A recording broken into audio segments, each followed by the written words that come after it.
اب یہ قافلہ امام حسین کا سر کاٹ، ذرا دیکھنا غور کرنا، سر کاٹ کے نیزے پہ رکھا ہے، جسم کربلا میں پڑا ہے، عورتوں کو گھوڑوں پہ بٹھا کے لے جایا گیا یزید کے دربار میں۔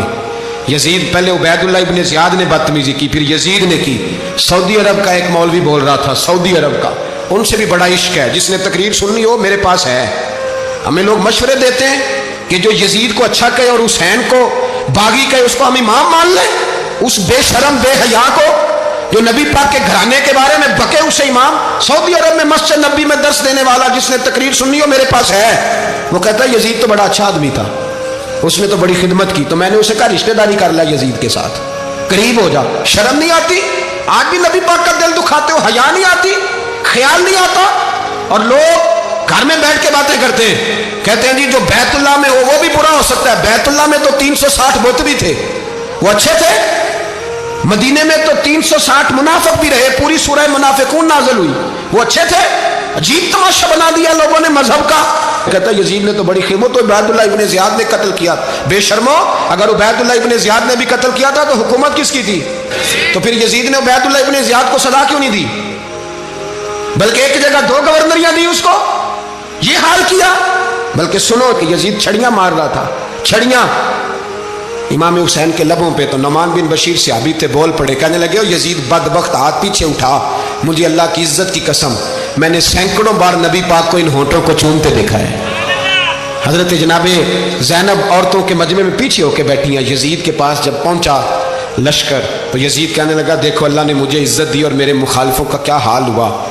تو بی بی زینب بول پڑی، اتنے صدمے سہے پر آواز توانا ہے، جاندار ہے، جاندار، ہمارا کسی بندے سے جائیداد کا رٹا نہیں، ہم تو چاہتے ہیں امت اکٹھی ہو جائے، لیکن جو بندہ نبی پاک کی ماں کو دوزخی کہے، حضور کے باپ کو جہنمی کہے، یزید کو امیر المومنین کہے، اس کے ساتھ اتفاق رائے کر لیا جائے، یہ مذہب ہماری سمجھ میں نہیں آتا، بالکل نہیں آتا، قطعاً نہیں ہماری سمجھ میں آتا۔ کیسے اتحاد کر لیا جائے؟ یہاں تو میرے بھائی جو ہمارے ابا کا مخالف ہو اس سے اتحاد نہیں ہوتا، اور جو نبی پاک کے والد کو دوزخی کہے اس سے اتحاد ہو جائے۔ کہتے ہیں جی وہ جی اتنی فرقہ واریت ہو گئی، ہم کس مسجد میں جائیں؟ 60 پارٹیاں پاکستان میں رجسٹرڈ ہیں جو الیکشن لڑتی ہیں، کبھی کسی بندے کو ٹینشن نہیں ہوئی کہ کس کے پاس جائیں کس کے پاس نہ جائیں، کبھی نہیں کو بولا کہ اب وہ بھی کھڑا ہو گیا، وہ بھی، کوئی ٹینشن نہیں۔ مذہب کی باری ٹینشن ہو جاتی ہے، اتنا بڑا مذہب ہوتا ہے بھائی، غلط بندے بھی آ ہی جاتے ہیں بیچ میں، تھوڑا پہچان کے چلنا پڑتا ہے صحیح کون ہے اور غلط۔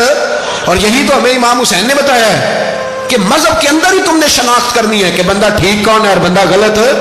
یہی تو کربلا ہے، یہی تو امام حسین نے بتایا، کفر اسلام نہیں، حق اور باطل۔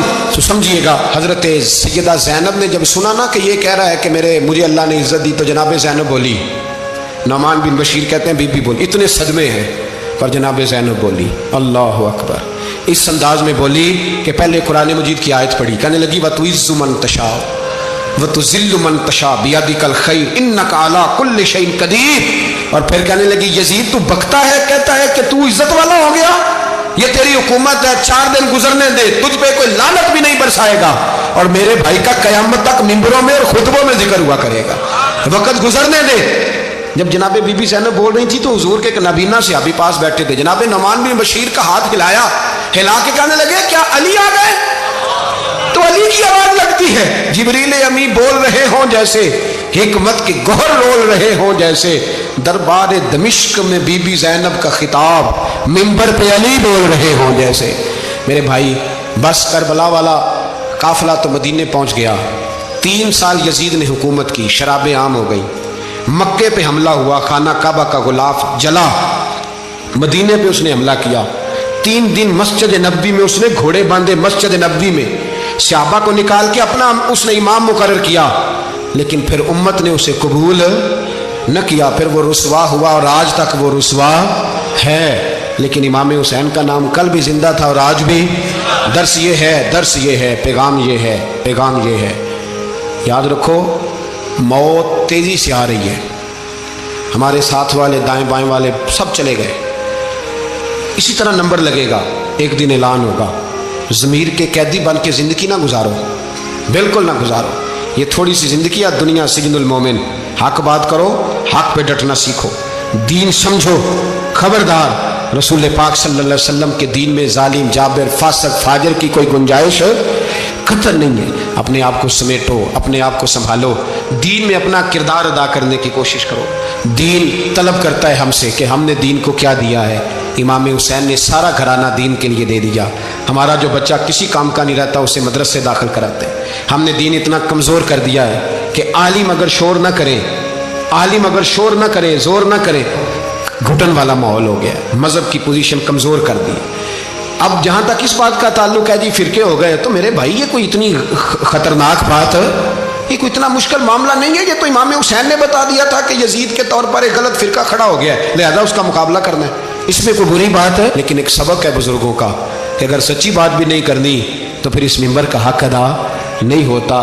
جو سچ بولے وہ حسینی ہے، جو ظالم کے سامنے کھڑا ہو جائے وہ حسینی ہے. جو مصلحت کوش ہو، جو کہے ٹائم نہیں، گراؤنڈ ریالٹی نہیں، حالات نہیں، طبیعت نہیں، موقع نہیں، تو ابھی امام حسین کے پیغام کو نہیں سمجھا.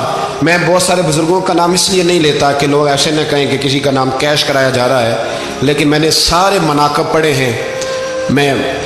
میری لائبریری میں کتابیں ہیں، میں پڑھتا رہتا ہوں، میں سفر میں بھی ساتھ رکھتا ہوں. لیکن حضرت شیخ عبدالصبور بیگ منشور ہزاروی کا شعر امام علی مقام کے مقابلے میں اس طرح کا ہے کہ مجھے سارے شاعروں سے زیادہ وزنی محسوس ہوتا ہے. انہوں نے کہا تھا اس شاہ مشرقین کی، اس نور عین کی مطلوب ہے جہاں کو قیادت حسین کی. دیکھیے ذرا حسن، اور ہر سو یزیدیوں کا زمانے میں زور ہے. ایک دو جگہ پہ نہیں، ہر سو یزیدیوں کا زمانے میں زور ہے. منشور آج پھر ہے ضرورت حسین کی، آج پھر ہے ضرورت ہے. آج لوگ حسینی بنے، امام حسین کے نقش قدم پر. وہ کہتے ہیں زور ہو گیا یزیدیوں کا. یہ ہمارے بزرگ ہمیں بتا گئے. مسجد کی طرف توجہ کرو، اپنے بچوں کی نگہبانی کرو.